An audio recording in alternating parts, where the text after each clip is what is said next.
Հայաստանի ամբողջ տարածքը ներառող Արևմտյան Ադրբեջան տերմինը, որը իրականում ակտիվացավ 2022 թվականից հետո, 2022 թվականի դեկտեմբերին Ալիևը հստակ հրահանգեց կազմակերպությանը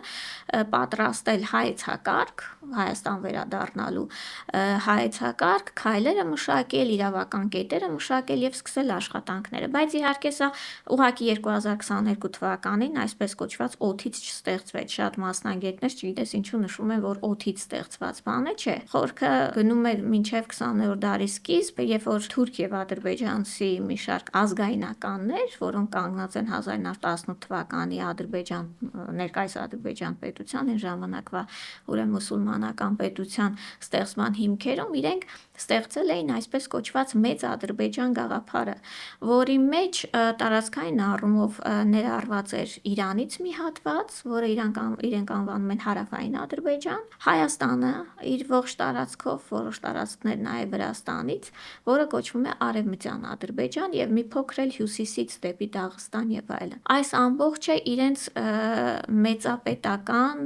ծավալապաշտական, ուրեմն քաղաքականության բաղկացուցիչ մասերն են տարբեր։ Թվում է, թե Ադրբեջանը մի կողմից ինքը հարում է պանթուրքիզմին և Թուրքիայի հետ միասին առաջ է տանում այս գաղափարը, բայց մյուս կողմից էլ հատկապես Ալիևյան կլանը ինքը այսպես կոչված ադրբեջանականության հետևորդ է, իրենք փորձում են ստեղծել ադրբեջանականության գաղափարը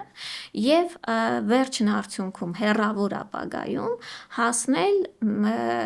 ադրբեջաներենով հնչում է Բյութով Ադրբեջան, միասնական Ադրբեջան կամ Մեծ Ադրբեջան պետության ստեղծմանը, որի մի մասը պիտի լինի այսպես կոչված Արևմտյան Ադրբեջանը, որի ուղղությամբ որոշակի գիտական աշխատանքներ կատարվել է անգամ Սովետական Միության տարիներին իրենց գիտությունների ակադեմիայի կողմից։ Եվ 2022-23 թվականներին իրենք լծվեցին այս Արևմտյան Ադրբեջան կեղծ հայեցակարգի